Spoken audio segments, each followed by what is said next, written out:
¿Vos te considerás a día de hoy excombatiente? No. Ex significa lo que fue.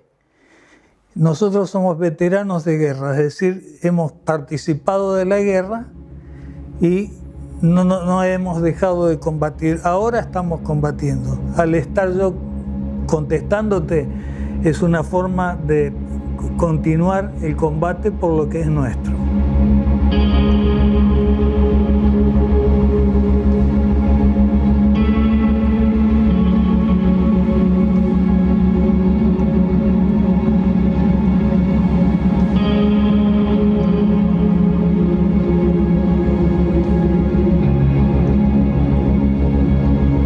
Hola, mi nombre es Pablo.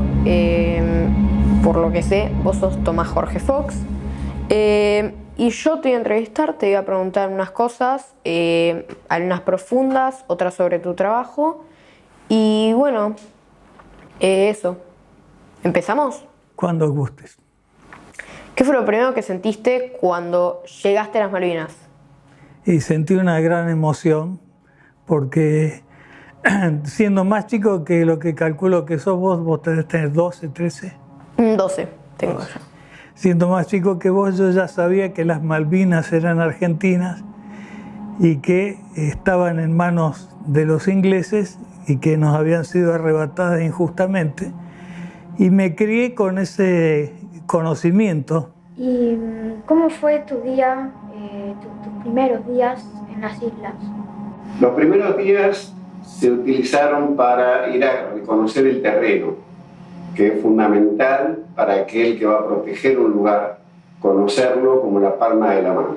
Yo era un capitán de artillería, tenía pelo en ese entonces, bigote también, y tenía 40 años menos. O sea, en ese momento tenía 30 y piquito. Mis hijos eran muy chicos en la guerra. Tenía uno que estaba en primer grado inferior con 6 años, el otro estaba en jardín con 4. Hoy ya haciendo la suma se dan cuenta que son adultos de más de 40, yo les digo son unos viejos ya, pero en algún momento fueron jóvenes como todos. Seguimos viajando hasta Bahía Blanca y luego volamos a Malvinas en un avión de la Fuerza Aérea, al que le habían quitado todos los asientos. Y donde van los asientos había capas de cajones con proyectiles de artillería. Yo estaba pasando por una situación muy difícil, donde me habían operado 8 veces la pierna, donde me habían dado recién 1 año para intentar volver a caminar. Y cuando me enteré de lo que había pasado en las Islas Malvinas, la recuperación del territorio nacional, pedí que por favor me dejaran ir. Cuando íbamos llegando, el piloto nos invitó a ver las Malvinas en el radar y vimos la preciosa imagen sobre fondo negro en verde fluo de las islas tal cual como son. La verdad que fui feliz de poder hacer lo que tenía que hacer, que era defender nuestra nación.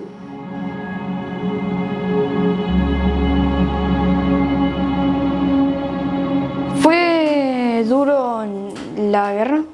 En las Malvinas, en todo lo que pasó. Fue particularmente dura. Las tropas de ejército no estaban ni preparadas ni equipadas para ese tipo de terreno y para ese tipo de clima. ¿¿Dónde descansaban los soldados, o sea, ustedes? El terreno era muy difícil.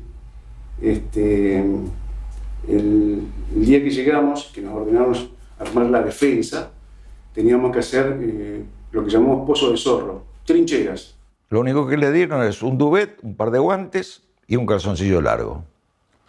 Y en general, todas las tropas no tenían para la reposición de vestuario y equipo más que la dotación de guarnición, que es un pequeño porcentaje que para lo que era las islas, insisto, por el terreno, donde el agua salía de debajo de la tierra, por la famosa turba, y por el clima, que era extremadamente riguroso, mucha llovizna mucha lluvia, mucho viento, los equipos personales, los uniformes, no duraban mucho, pero no había con qué cambiarlos.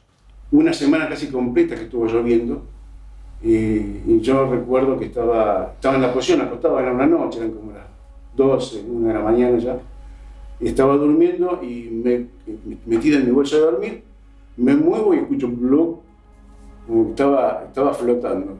Y prendo la linterna y estaba en la bolsa de cama, estaba flotando todo lleno de agua. Y afuera lloviendo, por supuesto, un frío terrible. Y yo compartía mi posición con un soldado. Y me acuerdo que lo llamé al soldado para que mirara lo que estaba pasando, y cuando se movió, los dos colchones se fueron para abajo y nos mojamos todos. Lo único que nos quedó fue salir de... me acuerdo que nos sentamos afuera, en las rocas, y pasamos toda la noche tapados con un poncho, toda la noche mojándonos, y no teníamos otra cosa que hacer. También la frustración se produjo en lo que era el racionamiento, porque no teníamos los medios adecuados. Y todo esto se magnificó en el momento que Gran Bretaña impone lo que era la restricción alrededor de las islas, una zona de exclusión, donde ya no había posibilidades de ninguna manera de hacer transportes vía marítima, con lo cual todo lo que fue aprovisionamiento y reaprovisionamiento quedó muy limitado. Es una cosa de el gran valor que tuvo el soldado en combate, que después de tanto tiempo vivir y sufrir en esos momentos, cuando llegó el momento de combatir, combatió verdaderamente como un valiente, un héroe.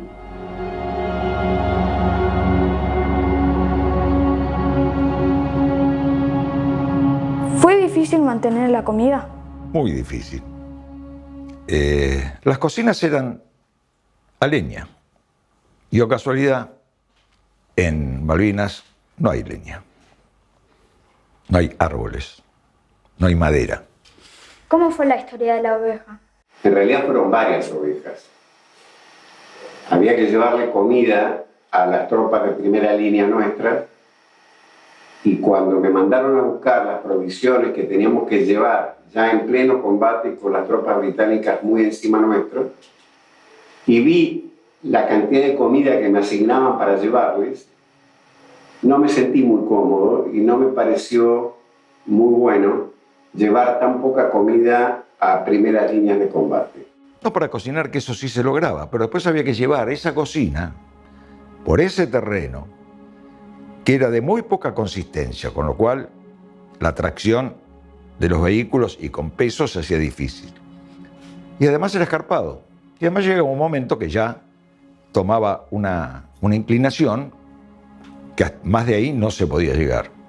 Por lo cual las tropas de primera línea, además de los problemas que tenían que venir a buscar la comida, llevarla y distribuirla a veces en frentes de 8 kilómetros que tenía un regimiento, por ejemplo. Vi ovejas en el campo, me acerqué con el helicóptero, las empecé a arriar con el helicóptero para que se juntaran todas en un solo lugar, y cuando estuvieron todas juntas le ordené al artillero de puerta que abriera fuego.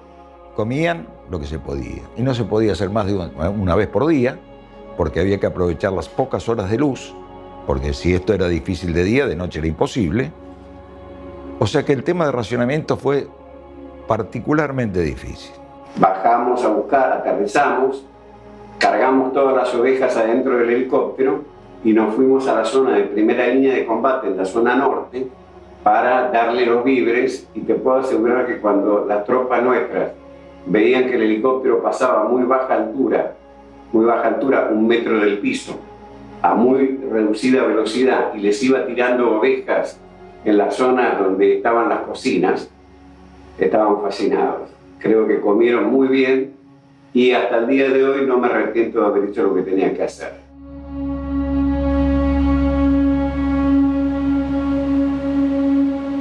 ¿Cómo fue todo el tema de la eyección que sufriste, del derribo aéreo que sufriste? Ni bien en la segunda misión, que fue por la tarde, cuando se atacó, digamos, en masa a la flota, nosotros nos asignaron un blanco que fueron 2 Harrier. Me especialicé en las tareas de exploración y guerra antisubmarina. Y me dediqué, por suerte, a hacer lo que más me gustaba, que era volar desde un portaaviones. Y yo lo que quería no era entrar en combate con el Harrier, porque sabía lo que era el Harrier, digamos, a mediana altura. Nos cruzamos y yo lo que quería era trepar lo máximo que podía, con postcombustión, que sabía que el Harrier no lo iba a poder hacer, pero me encontré con la sorpresa que lo tenía al lado. Volamos hasta las 5:30 de la mañana, en que empezamos a pedir la recuperación, porque el tracker tiene una autonomía máxima de 6 horas y media. Habían pasado 5 horas y media, teníamos que volver al portaaviones, intentar enganchar, ver que engancháramos, y si no teníamos que tener una alternativa. Bueno, nos empezaron a decir que todos los aeródromos en tierra estaban con niebla y que la única alternativa que teníamos era enganchar en el portaaviones, si no nos íbamos al agua. Si no emprendés el retorno, andá buscando una pista de alternativa. Ahora, pensá las pistas de alternativa que teníamos entre Puerto Argentino y Río Gallego. 800 kilómetros de agua, ¿no? O sea, no existían, no hay pistas. Y cuando nos empiezan a guiar, estábamos ya a unas 10 kilómetros de la popa del buque, se nos empiezan a prender las luces de bajo nivel de combustible. Las luces de bajo nivel de combustible se prenden cuando al avión le quedan aproximadamente 30 minutos de vuelo. ¿Viste una de esas las bolsas, esas de madera, no de madera, de papel madera, que le inflás y explotás? Bueno, ese fue el ruido que yo escuché.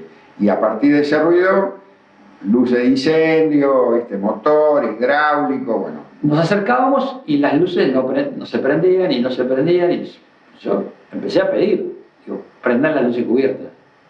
Recibido, unos segundos más, no pasaba nada. Paco, voy a tratar de llegar a la costa que tengo al frente y eyectarme. Porque no me quería eyectar sobre el agua, no teníamos traje antiexposición. Las 2 misiones volamos sin traje antiexposición y bueno, caer en el agua es o morirte de un síncope cardíaco en entrada en el agua por las temperaturas, o después sufrir hipotermia y también quedarte, que dicen que es la muerte más dulce, ¿no? Pero bueno, no hay que probarla. Había mucha niebla, nosotros no podíamos hacer contacto con la superficie del mar y empezamos a bajar, hasta que de golpe se prendieron unas luces en el espejo de aterrizaje, que son las luces de corte, que es otra maniobra que hace el avión, y el señalero de portaaviones, que era mi segundo comandante, me dice: no baje más. Y mi copiloto me dice: 75 pies, 25 metros. Eso era todo lo que nos separaba del agua en ese momento. Gracias a eso pude caer a 2 metros del agua, ¿sí? Pero como buen piloto no soy paracaidista, así que en la caída me quebré el malleolo tibial, como 3 costillas, bueno, un desastre. Así que ahí pusimos potencia, prendieron las luces, las vimos, y automáticamente el señalero, ahora sí, nos dio el corte, cortamos motor y enganchamos. Y en el momento que enganchamos se nos paró el motor izquierdo, por falta de combustible. Y en un momento determinado me veo un helicóptero de frente, muy parecido al Lynx, y nosotros llevamos un revólver 38, y lo miré y le digo, le tiro. Cuando vi las coheteras, la ametralladora, digo, no te vas a hacer el macho, ya está, viste, no. Bueno, en ese momento, Enrique Riz, que era un piloto técnico del ejército argentino, para frenar, digamos, yo me imagino que el helicóptero, medio lo trepa y lo pone de costado. Cuando vi la escarapela argentina, me quebré. Te digo, me quebré. Yo combatiendo con un avión, lo peor que puede pasar es que vea otro avión, o que de golpe me encuentre con un misil y voy a pasar al otro mundo y no me voy a dar cuenta, o voy a darme cuenta que me estoy cayendo. Pero cuando el soldado combate en el terreno, se encuentra con el otro lobo igual a él, que va a pelear por su vida, va a ser la de él o la mía. Entonces es muy diferente el grado de, yo te diría, la cantidad de huellas que te pueden quedar en la guerra.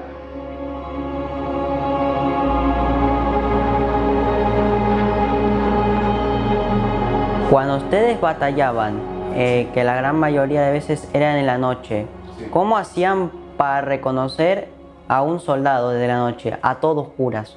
Y bueno, era difícil. Una parte de mi sección chocó con una patrulla inglesa.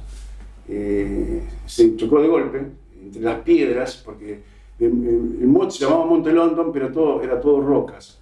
Y tal vez en 2 metros no nos encontraba, capaz que íbamos pasando por las piedras y de golpe te encontrabas con un inglés. Y bueno, una patrulla mía, de mi sección, se chocó así a 2 metros y fue fácil reconocerlos. Bueno, hubo un día donde valió para mí lo mismo que el premio mayor, que llaman el día más negro de la flota británica.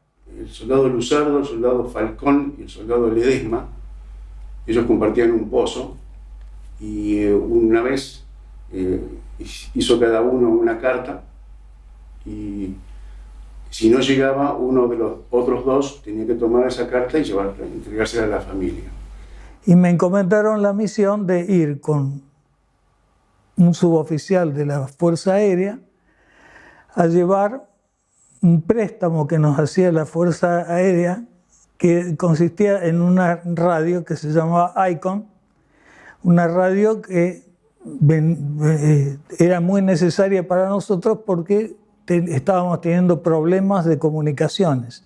Los días previos al combate, ellos estando en el pozo, deciden prender fuego porque hacía mucho frío y no tenían con qué prenderlo.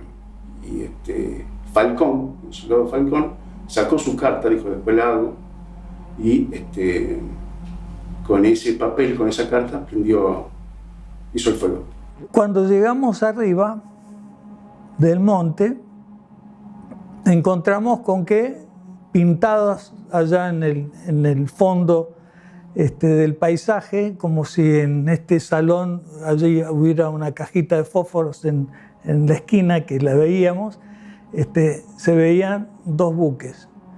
Eran el Sir Tristán y el Sir Galahad, que estaban en Black Cove, que es un puerto, y desde allí veíamos cómo se desplazaban embarcaciones, es decir, estaban haciendo un desembarco británico a ojos vistas. Cuando estábamos en el medio del combate, y yo recuerdo que era toda una hilera de piedras, estábamos todos protegidos por esa hilera de piedras, los británicos estaban de aquel lado, estaban muy cerca, y con esas piedras nosotros nos protegían, ellos nos tiraban permanentemente. Y hubo un momento que Falcón se levantó y siguió tirando parado. Eso fue un golpe de fortuna. Haber ido justo con un suboficial de la Fuerza Aérea de jerarquía superior y que juntos convenciéramos de que había que intervenir rápidamente en ese momento. Eso significó que vinieran aviones desde el continente y que fueran severamente dañados esos 2 buques. Y le gritaba que se cubrieran, se protegieran. No me escuchaba por el ruido, por el combate mismo, el ruido de la munición, los proyectiles, la marea, imagínate todo lo que es un combate, ¿no? Y él no escuchaba, seguía tirando. Y bueno, una ráfaga de ametralladora lo mata. Le pega en el pecho, él cae arrodillado y cuando va cayendo para adelante con el fusil se clava en la tierra y queda arrodillado. Uno lo veía y parecía que estaba rezando. El soldado Luzardo, que estaba cerca de él, lo agarra y lo acuesta. Luzardo me hace una seña que había muerto. Y lo que hace Luzardo es buscarle la carta. Y se acuerda que la carta había quemado para prender el fuego.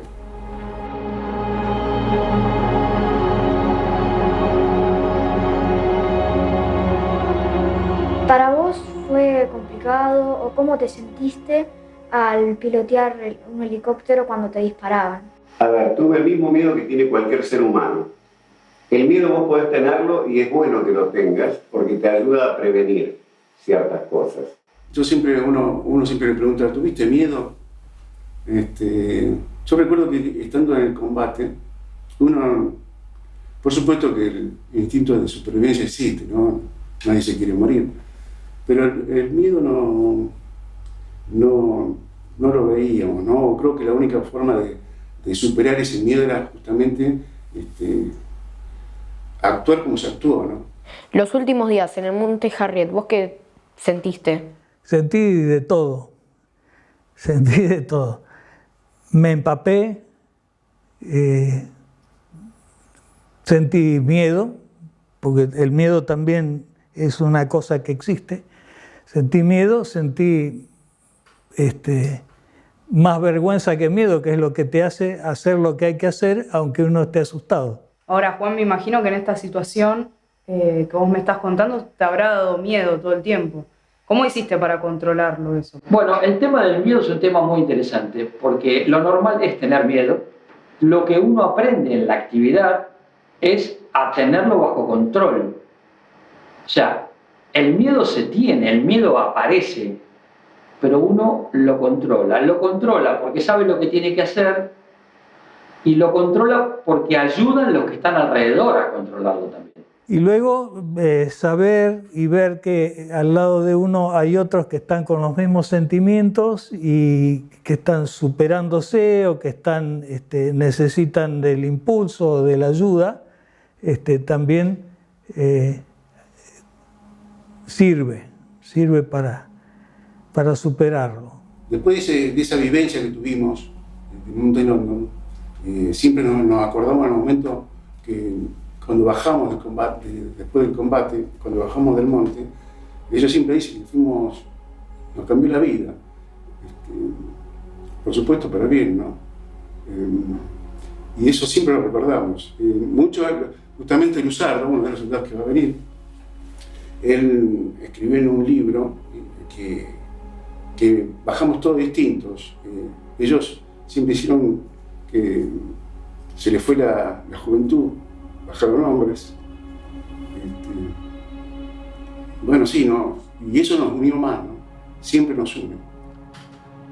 Ahora, si me preguntás si, a mi criterio, la guerra era necesaria, yo creo que las guerras nunca son necesarias. Habría que tratar de evitarlas, habría que tratar por lo diplomático. Argentina lo hizo muchísimos años. Pero sí es algo que está latente siempre en la vida del militar. Y como el militar sabe lo que es una guerra, tratamos de evitarla. Vos fuiste a una guerra y sabés hablarme de una guerra, porque vos estuviste ahí. Sí, la guerra no es deseable para nadie. El que menos quiere la guerra es el militar y sobre todo cuando la ha vivido. La guerra es un fracaso, es un fracaso de la política y un fracaso de la humanidad. Desgraciadamente, varios de mis camaradas, de mis amigos, dejaron su vida en la guerra. La guerra no es un chiste, no es algo que, como se ve en las películas, siempre gana el bueno y el malo es un tonto. En la guerra muere gente de los dos lados y se pierden gente muy importante, muy valiosa y muy querida. La suerte que tengo de seguir estando con mis soldados me reconforta el estar, cada vez que nos reunimos, es volver a recordar todo eso y nos hace bien. Principalmente porque la sección perdió 6 soldados, murieron 6 soldados en el combate. Y nos acordamos permanentemente de ellos porque creo que es la mejor manera de rendirle homenaje a ellos.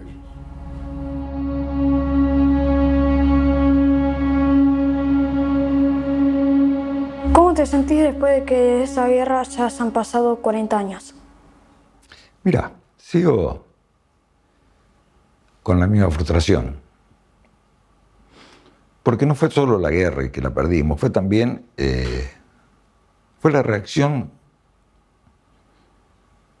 de nuestros propios comandantes, fue la reacción de la propia sociedad, que en algún aspecto todavía la sufrimos, y a uno le duele. Primero doy gracias a Dios de estar pudiendo hablar contigo 40 años después de la guerra y poder transmitirte a vos y a los que te oigan o a los que oigan esta conversación. Malvinas significó para nosotros un triunfo moral porque peleamos lo mejor que pudimos con lo que teníamos. La tremenda admiración que tengo por los suboficiales de mi unidad que volaron el doble de misiones que volamos nosotros sin jamás decirnos: señor, yo estoy cansado, yo no doy más, yo estoy preocupado por mi vida. Jamás tuve un comentario de esa naturaleza. Y creo que eso da la pauta de la madera de los argentinos. Que cuando se tienen que jugar, se juegan.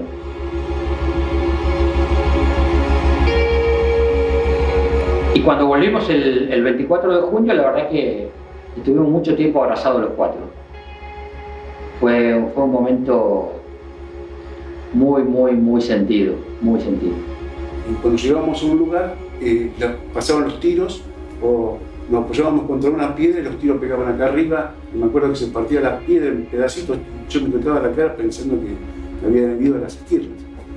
Y bueno, en esa situación, en ese momento, ahí yo me fui. ¿Cómo te puedo decir? Me fui del momento que estaba viviendo.